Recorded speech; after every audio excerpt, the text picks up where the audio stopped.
बिस्मिल्लाहिर्रहमानिर्रहीम अस्सलाम वालेकुम स्टूडेंट्स। आज के लेक्चर में हम एक्सरसाइज 8.2 का क्वेश्चन नंबर 34, 35, 36 और 37 सॉल्व करेंगे। यानी कि 4 क्वेश्चन आज के लेक्चर में शामिल हैं।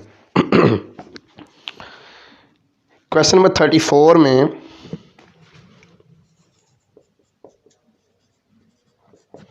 हमें जो सीरीज़ गिवन है वो सीरीज़ है जी summation from 2 to infinity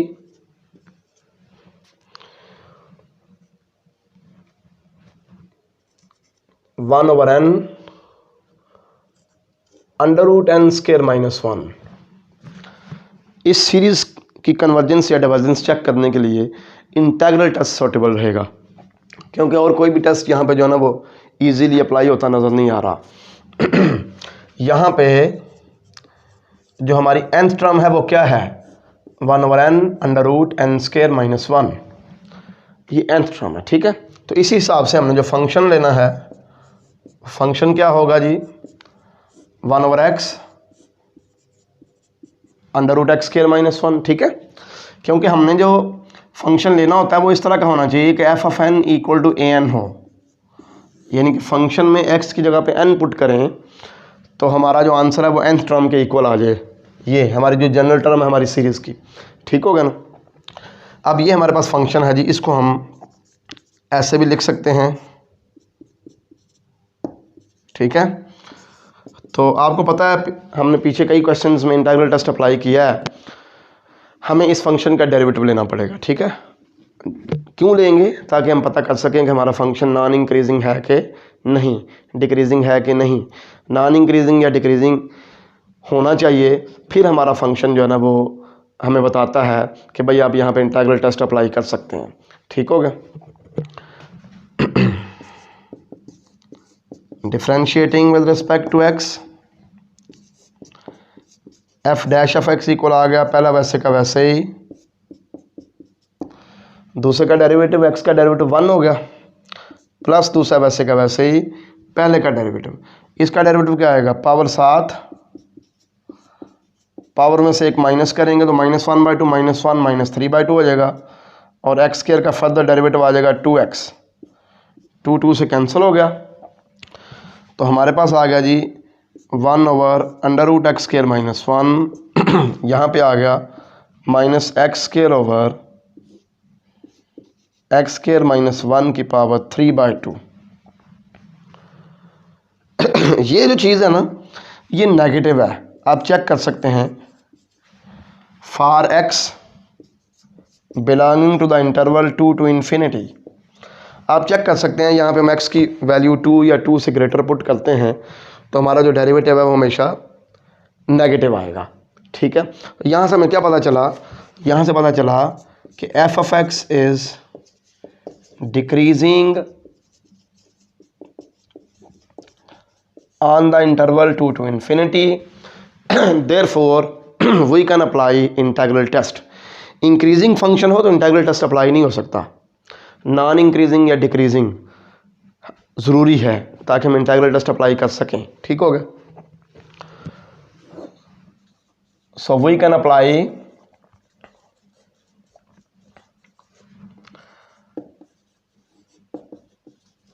integral test, हम इंटीग्रल टेस्ट अप्लाई कर सकते हैं। कैसे करेंगे अप्लाई, कि ये जो हमारा फंक्शन है इसके हम इंटीग्रेशन कर देंगे from 2 to infinity, 2 to infinity f of x dx, integral of f of x dx।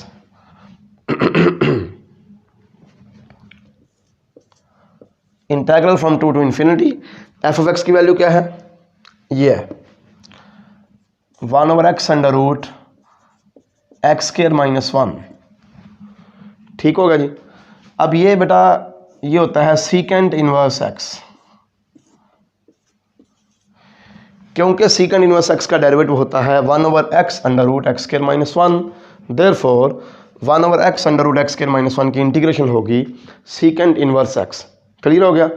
अब आप लिमिट्स अप्लाई करें, आएगा secant inverse infinity minus secant inverse 2।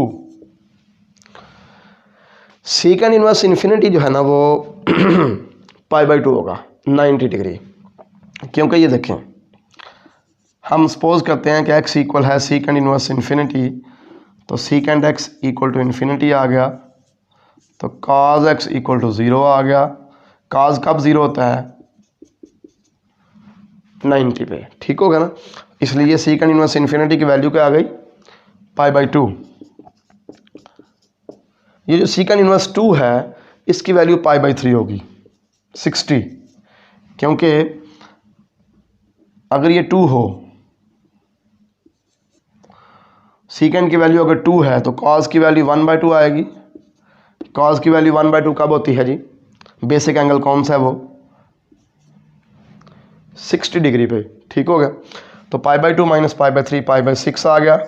ये एक फाइनाइट आंसर है, hence our integral is convergent. Hence 2 to infinity integral जो है ना एफ ऑफ एक्स का, ये कन्वर्जेंट है। Therefore by integral test given series is a convergent.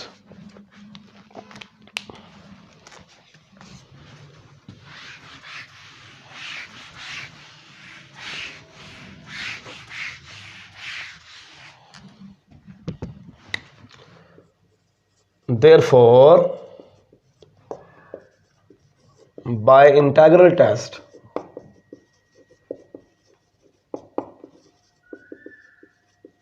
given series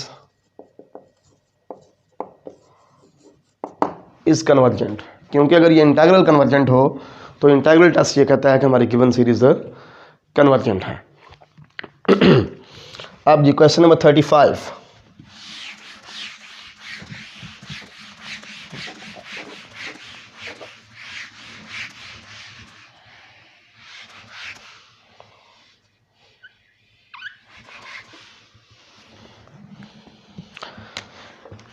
question number 35 है, इसमें जो हमें सीरीज गिवन है वो सीरीज है जी summation 1 to infinity n square over e की पावर n, ठीक है। यहाँ पे जो हमारी nth टर्म है वो क्या है? n स्क्वायर ओवर e की पावर n। तो इधर भी हमारे लिए जो सूटेबल है ना वो इंटीग्रल टेस्ट ही है, क्योंकि इसके अलावा कोई भी टेस्ट यहाँ पे एप्लीकेबल नज़र नहीं आ रहा हमें, ठीक है। हो सकता है कोई अप्लाई हो सकता हो, लेकिन मेरे जहन में यही चीज़ है कि इंटीग्रल टेस्ट अप्लाई करें, ठीक है। तो उसके लिए फ़र्ज़ करें कि एफ ऑफ एक्स हमारे पास एक फंक्शन है एक्स स्क्वायर ओवर ई की पावर एक्स, इसका आप डेरिवेटिव लें differentiating with respect to x. F dash of x equal आ गया जी पहला वैसे का वैसे ही, दूसरे का डेरिवेटिव प्लस दूसरा वैसे का वैसे ही, पहले का डेरिवेटिव आ गया 2x, ठीक हो गया। यहाँ से एक तो x कॉमन आता है, अब यहाँ से माइनस एक्स ई की पावर माइनस एक्स कॉमन निकाल लें, इधर x रह जाएगा, इधर -2 हो जाएगा, ठीक हो गया। अब ये जो है ना ये लेस आर इक्वल टू 0 है for all x belonging to 2 to infinity. अगर हम यहाँ पे 2 पुट करते हैं ये 0 आता है, 2 से ग्रेटर वैल्यू पुट करते हैं तो ये लेस देन 0 आएगा, ठीक है। तो लिहाजा हमारा जो फंक्शन है वो नॉन इंक्रीजिंग हो गया इस इंटरवल पे, ठीक हो गया जी। अब सवाल ये पैदा होता है कि हमारी समेशन तो 1 टू इन्फिनिटी है, तो 1 और 2 के दरमियान भी ये जो है ना ये इंक्रीजिंग फंक्शन नहीं है। आप चेक कर सकते हैं, एक्स की जगह पे फंक्शन में 1 पुट करें, फिर आप 1.2 1.3 वगैरह 1.4 पुट करें, तो आपको पता चलेगा कि 1 पे वैल्यू बड़ी है, 1.2 या 3 पे हमारे फंक्शन की वैल्यू है वो छोटी आ गई है, ठीक हो गया। तो 1 से 2 के दरमियान भी डिक्रीजिंग ही है। बहरहाल ये हम क्या लिखेंगे, this implies that F of x is non increasing on the interval 2 to infinity, therefore we can apply integral test। हम इंटीग्रल टेस्ट अप्लाई कर सकते हैं, ठीक होगा जी।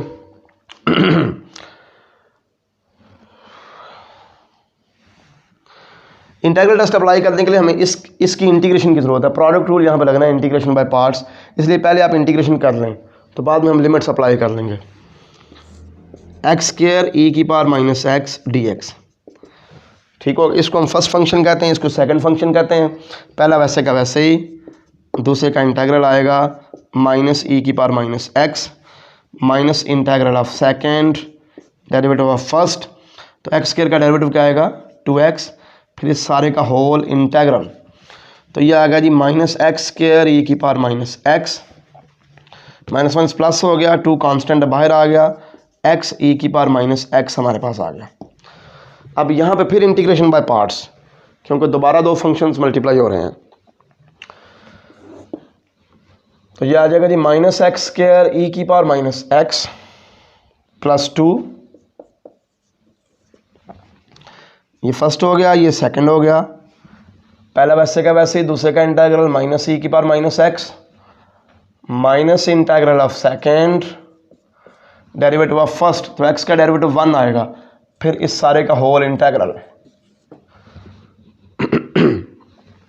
तो यह आ गया जी -x² e⁻x plus 2 -x e⁻x, minus minus plus हो गया, और e⁻x का इंटीग्रल हो गया -e⁻x, ठीक हो गया ना। यह आ गया जी -x² e⁻x minus 2x e⁻x minus 2 e⁻x, ये होगा जी हमारा इंटीग्रल, ठीक है। अब हम इसमें लिमिट्स अप्लाई कर देते हैं 1 to ∞, therefore 1 to ∞ integral of f(x) equal है जी -x² e⁻x minus 2x e⁻x minus 2 e⁻x 1 to ∞, ठीक हो गया। तो देखें जब हम ये इन्फिनिटी यहाँ पे पुट करेंगे ना, इन्फिनिटी, तो क्या होगा, किसी भी चीज़ के बाद नेगेटिव इन्फिनिटी हो तो वो ज़ीरो होता है, ठीक होगा ना। e⁻∞ 0, 0 इसको भी ख़त्म कर देगा, e⁻∞ 0, 0 इसको भी ख़त्म कर देगा, e⁻∞ 0, 0 इसको भी ख़त्म कर देगा, ठीक होगा ना। अब मैं वो t वगैरह नहीं ले रहा, limit t approaches infinity 1 to t, वो ठीक है, वो आप समझते हैं सारी चीज़ें, उस तरह करना है उस तरह कर लें, मैं डायरेक्ट लिमिट अप्लाई कर रहा हूँ। तो अपर लिमिट से तो सारे का सारा हो गया 0, फिर माइनस लगाएंगे, अब पुट करेंगे जी लोअर लिमिट, इधर 1 पुट करेंगे तो आ जाएगा -e⁻−1, इधर 1 पुट करेंगे तो आ जाएगा -2 e⁻−1, इधर 1 पुट करेंगे तो आ जाएगा -2 e⁻−1। तो ये इस माइनस की वजह से सारे साइन पॉजिटिव हो गए, और ये आ गया 2 और 2 4 और 1 5 e⁻−1, 5/e, ये फाइनाइट आंसर है, ठीक है। देयरफॉर अब हम यहाँ पे क्या लिखेंगे, therefore our integral 1 to ∞ f(x) dx converges, so by integral test our series is also convergent, ठीक होगा जी। अब जी क्वेश्चन नंबर 36,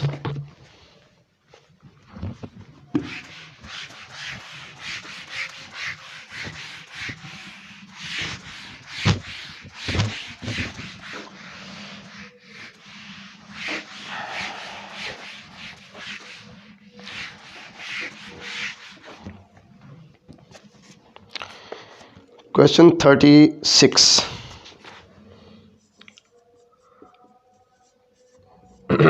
क्वेश्चन 36 है जी, समेशन 1 to ∞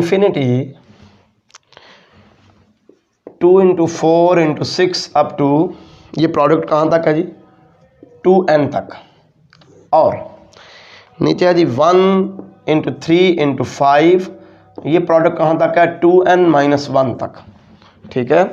तो इस सीरीज में हमारी nth टर्म क्या है, यहाँ पे जो nth टर्म है वो है जी 2 × 4 × 6 अप टू 2n, नीचे है जी 1 × 3 × 5 अप टू 2n-1। अब यहाँ पे अगर हम ऐसा करें, डिनोमिनेटर वाली वैल्यूज़ को बढ़ा दें, तो ओवरऑल ये जो आंसर है ये छोटा आ जाएगा, समझ आ गई ना, क्योंकि 5/7 जो है ना ये बड़ा है, और 5/8 जो है ये छोटा है, ये कॉमन सेंस की बात है, ठीक होगा ना। तो मैं यहाँ पे ऐसे करने लगा हूँ, an फिर ग्रेटर हो जाएगा 2 into 4 into 6 up to 2n। नीचे मैं 1 को कर दूंगा 2, 3 को कर दूंगा 4, 5 को कर दूंगा 6, 2n माइनस 1 को कर दूंगा 2n। यानी कि हर जो फैक्टर है प्रोडक्ट का उसमें 1 1 का मैंने इजाफा कर दिया, तो ये डिनोमिनेटर जो प्रोडक्ट है ये बड़ी हो गई, जिसकी वजह से ओवरऑल ये जो आंसर है वो nth टर्म से छोटा हो गया। समझ आ गई बात की। अब आप ऐसा करें कि 2 को 2 पे डिवाइड करें, 4 को 4 पे, 6 को 6 पे, सो ऑन, 2n को 2n पे। तो हर फैक्टर 1 आ रहा है, हर फैक्टर 1। यहाँ से हमें क्या पता चला कि an आ गया जी 1 इंटू 1 इंटू 1, और ये भी 1। ठीक है। असल में फ़ायदा में क्या हुआ है कि नंबर ऑफ़ फैक्टर्स ऊपर भी n है और नंबर ऑफ़ फैक्टर्स नीचे भी n है, आप चेक कर सकते हैं। ठीक है ना, ये भी n है और ये भी n है। देयरफॉर हमने सिंगल सिंगल को डिवाइड कर लिया और सारे 1 आ गए। यहाँ से हमें पता चला कि an जो है ये ग्रेटर दैन 1 है, यानी कि हमारी जो nth टर्म है ये कन्फर्म है कि ग्रेटर दैन 1 है। ठीक है। नाउ द सीरीज़ का नाम bn रख लें, और सीरीज़ कौन सी लें जी, ये वाली जिसकी हर टर्म 1 है। ठीक है। ये डाइवर्जेंट है, क्यों, 1 + 1 + 1 + 1 सो ऑन इन्फिनिट टाइम्स करते जाएं तो सम जो है इन्फिनिट आएगा। ठीक है। Therefore now the series is divergent, ये डाइवर्जेंट है, वो सीरीज जिसकी हर टर्म 1 है वो डाइवर्जेंट है। तो अब ये जो हमारी गिवन सीरीज है ये वाली, इसकी हर टर्म 1 से बड़ी है, हर टर्म 1 से बड़ी है। हम n की जगह पे 1 पुट करें, a1 भी 1 से बड़ी है, a2 भी 1 से बड़ी है, a3 भी 1 से बड़ी। तो अगर वो डाइवर्जेंट है, उसका सम इन्फिनिट है, तो इसकी तो हर टर्म बड़ी है, हमारी गिवन सीरीज की हर टर्म बड़ी है, इसका सम जो है ना वो भी इन्फिनिट होगा फिर, लिहाजा ये भी डाइवर्जेंट है। Now the series 1 to infinity bn is divergent. So by basic comparison test, by basic comparison test, by basic comparison test, given series 1 to infinity an is also divergent, is also divergent।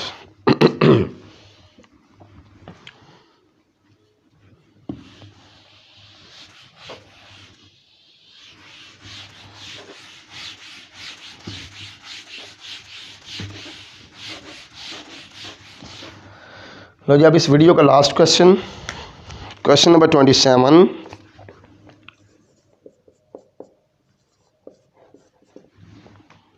Sorry 37। Series है जी summation from 2 to infinity 1/n minus √n। ठीक हो गया। यहाँ पे भी हम basic comparison test use करेंगे। ये बात क्लियर है, it is clear that n minus √n is less than n। n में से कुछ माइनस करें वो n से छोटा ही आएगा। तो यहाँ से पता चला कि 1/n minus √n is greater than 1/n। ठीक है। नाउ द सीरीज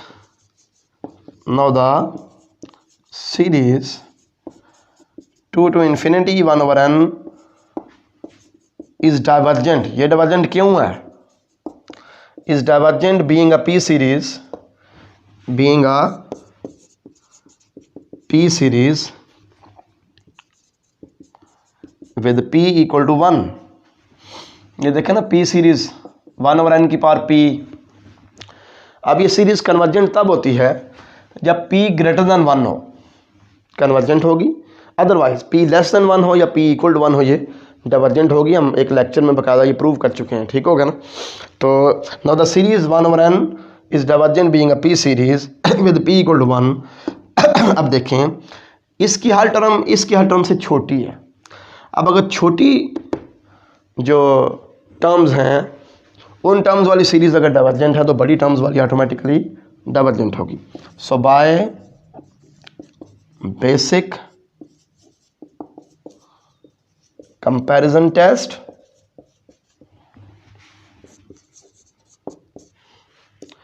ये जो हमें सीरीज़ गिवन है 2 to infinity 1/n minus under root n is divergent,